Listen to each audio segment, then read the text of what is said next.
With the first pick in the 2023 NFL Draft, Carolina Panthers select Trophy Chase, Tucson, Arizona.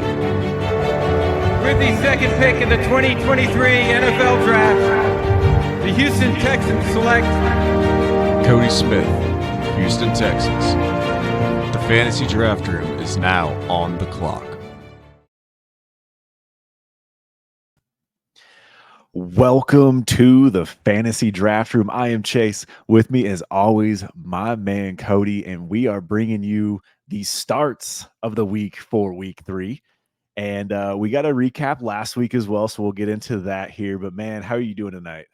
We're doing all right, man. Middle of the week here. We're moving this back to Wednesday, so we may not have all the information as much as we had. Maybe, if we have somebody that's out, we'll probably in the background actually just sub somebody in if they sustain a late week injury and we have just an absolute zero. Not really fair to either one of us to just say, hey, you get a zero this week, Chase.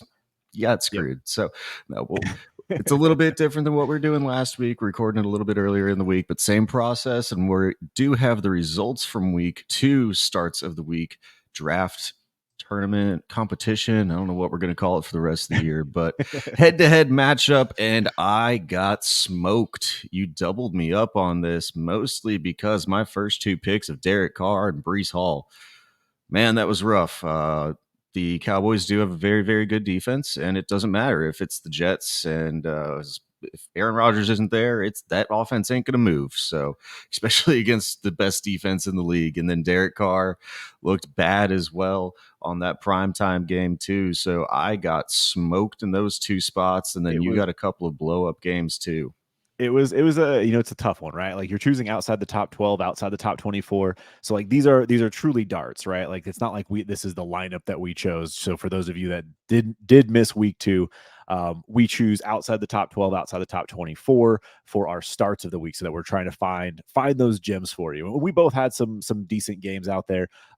B-Rob just happened to smash a Denver defense that kind of didn't expect it, and Hunter Henry produced again. So man, it'll be hit or miss every single week. That's why we're doing this. We want to find you some gems because there are injuries out there. You are making tough start decisions here when it comes to each of these positions, and especially with all the injuries we're racking up. So let's dive into this week's starts. And last week I got to pick first.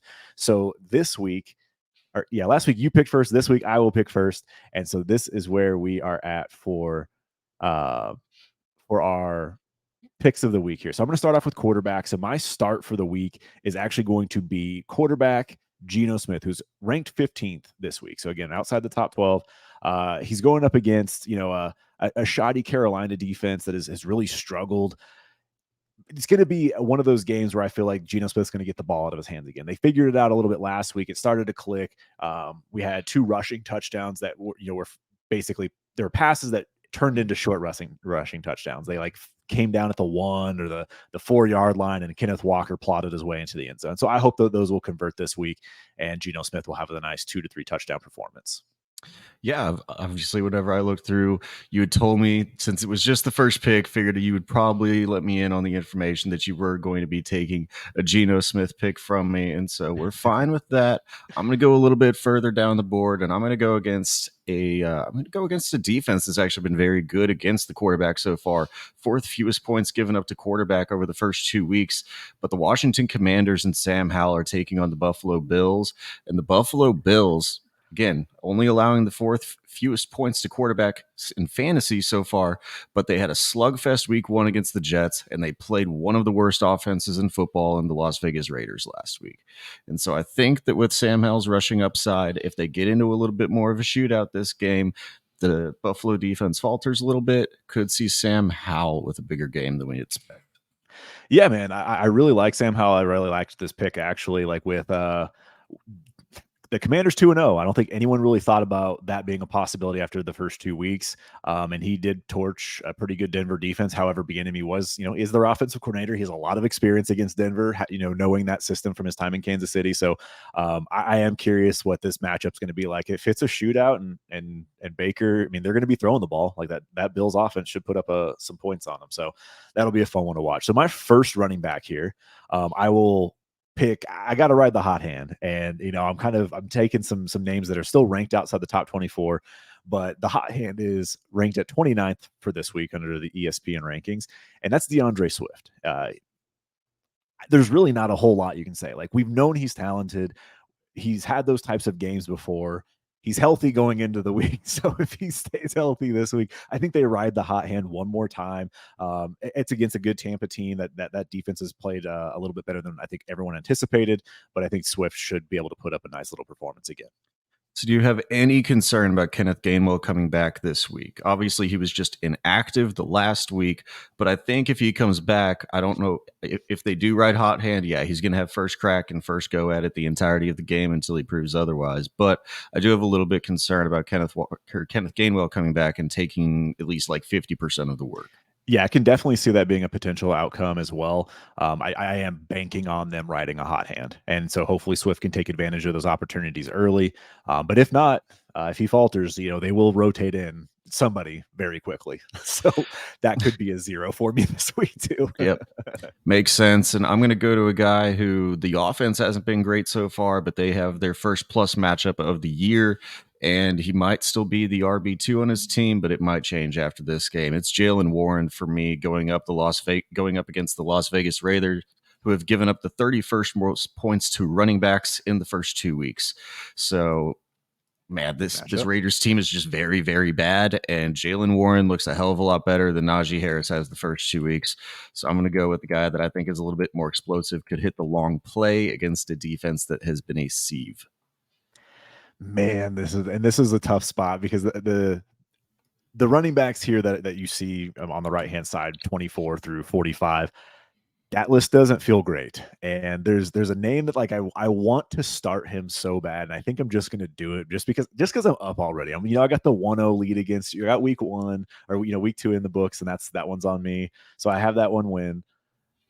I think I'm going to go and take the shot on Kendre Miller. I'm just going to see what happens. I'm going to put Kendre out here. It's his first game back. It's going to be him and Tony Jones back there with Jamal's hamstring injury. It's 1 week. This is not a dynasty play. This is a start this week. I want to start one of these running backs, whether that's Miller or Jones. And I'm just going to, just because we liked him so much, and I hope he just can he fall into the end zone for me? Can I get a touchdown from you? That's all I'm looking for from Kendre Miller. You're a much braver man than me because I cannot put him back in the first week back. I can't put him back in there, but I do understand that it's just Tony Jones, and even though I think he actually scored well this last week because of the Jamal Williams injury, I've seen enough Tony Jones in my life to know that he actually ain't that good of a running back. Yeah, so maybe Kendre Miller does come back in and take a pretty significant workload, but yeah, a little bit more risk adverse with me on that one. Yeah. So I'm gonna go to a guy though that a lot of people were picking up as one of the top waiver wire claims of the week, and for me, I'm gonna hope that. It sounds like still he's going to miss another week. Austin Eckler is going to be out another week. So we're going to go with Josh Kelly. Obviously did not work well in week 1 whenever he had all the workload, but he was facing up against the Tennessee Titans defense. Nobody looks good running against them so far throughout the season. So I'm going to hope in the second week, if Austin Eckler's still out, Josh Kelly can be the guy to take over a significant portion of that workload and actually turn it into fantasy points this week. Yep, that Tennessee defense is definitely a little bit underrated. They were able to sneak out a win against the Chargers for whatever that's worth. But hey, I am with you right there on that run D. So they're facing the Vikings too, so that's always a good thing. Exactly, and speaking of facing the Vikings, that leads right into my wide receiver start of the week for week 3 here, and that's gonna be wide receiver 41 listed out here is Jordan Addison going up against the LA Chargers and that awful secondary. Apparently it's awful. Thought they were going to be something better than this, but yeah, I think Addison has the great matchup. He's on a pass happy team, number 2 option, maybe number 3 if you're counting old Hawkinson, but yeah, I'm gonna roll with some Addison here. All right, and I need to readjust this slightly because we can no longer see the actual thing for me to add players to the board, and unfortunately it's glitching out in front of my face, so that's fun. Anyway, yeah, Jordan Addison, I looked at it. man, it was. I don't know. It's felt too good for this offense at a couple of times, and maybe they finally have a game that slows them down. But Jordan Addison's been balling out each and every week so far, so I do not mind the pick at all. I'm gonna go. I'm gonna go straight. I don't know. I'm going to do the guy that you picked up last week. I'm going to go bring Zay back on the show. Give me some more Zay Flowers. I'm going to keep going into the Zay Flowers hype train, and he keeps it going for the first 3 weeks in a row. I love it. I mean, Odell Beckham a little nicked up already. Zay's gonna get the opportunities. He's gonna get some targets here. That run game is just gonna be mid at best, so they're gonna try and get him in space, and it seems to be working for him. So yeah, I'm actually glad that you picked him because it made my decision easier. My original first pick is a guy that has, I think, surprised a lot of people, and I know you've believed in him, but Nico Collins, man, He was my fourth one. I wasn't picking him, but he's my fourth. I just think I'm going to go with him. I get how you have a Jacksonville matchup for what Stroud and him look like they have a great connection. Stroud and Nico Collins have a great connection. So they are, continuing that on. I think he's going to get the targets and the opportunity. It's just whether or not he can score. If he can score a touchdown, again, outstanding. But I think he's going to get 8 to 10 targets in this offense. Like they have that chemistry so far. So love it. That they definitely do. And if Stroud has to keep throwing it 50 times a game because they get down by 30 points in the first half, it's going to keep boding well for Nico Collins, who is the wide receiver one of this offense. As much as people wanted to tell you it was John Mechie for the last year and a half. Let's just close that book on that one because that's for sure. It's definitely Nico. It's a Nico team. It's a Nico city. People still want it to be Tank Dell, but like just take what's in front of you. Take what's been providing to you so far, and that is Nico Collins. I'm gonna have to go with the stack here, though. I like the stacks. I like the variance on it, and so as much as people wanted to say another wide receiver one and claim a new one, it's still Terry season. It is Terry Scary F1 Terry McLaurin season in Washington, and so just to get the stack and the variance there, I'm gonna go with Terry McLaurin for my second wide receiver. Yeah, I don't mind it. I want to see the full breakout for him. That's really what I want to see from him. So this could very well be the game. So I like that pick. Now it's to tight ends.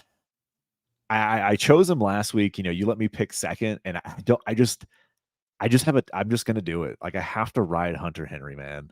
I don't know why he's ranked 14th. He's outside the top 12. It's probably like on a bad pick for me just to do that again, but I have to. Like you have to ride that hand. He's still getting 6 targets a game, and so if you're able to get the 4 catches out of him for 50 yards, and maybe you can get a touchdown or 2, and you can have a monster week. So Hunter Henry, I'm just gonna keep riding him, man.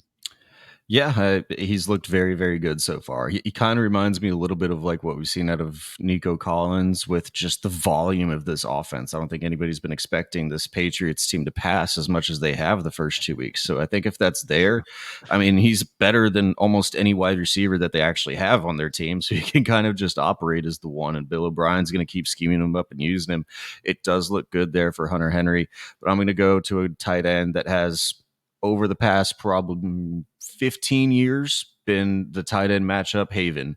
And that is whenever you have a tight end that's playing the Arizona Cardinals. And Jake Ferguson is a tight end one for the Dallas Cowboys. Jake Ferguson, I think, is set for a massive week against the team that historically every single year for some reason can never figure it out no matter what defensive coaching staff is in there. The Arizona Cardinals and streaming tight ends are a match made in heaven every week. They are so bad. They are so bad against tight ends. I don't know what it is at this point, but you'd figure that would be a hole they'd eventually solve. Yeah, no, I do like that pick as well. I think you'll have a good shot this week to bounce back. All it takes is those tutties, right? Like this is what you're looking for when you're banking outside the top 12 at quarterback and tight end, and same thing with 24 for wide receiver and running back. So we're trying to find those darts. If you have some injuries in your lineup, maybe you lost yourself a Nick Chubb, maybe you lost Jamal and you were starting him and you're looking for pivots. Do you want to go with Kendre? Do you have Warren Kelly? Do you have those types of options? So yeah, let us know what your thoughts are down below on these lineups. And make sure you do like and subscribe to the channel as well. Anything else you want to add before we wrap out, Cody? Nope. I need to bounce back in a bad way in week 3, though, because that was embarrassing to put on the field in our first weekly performance.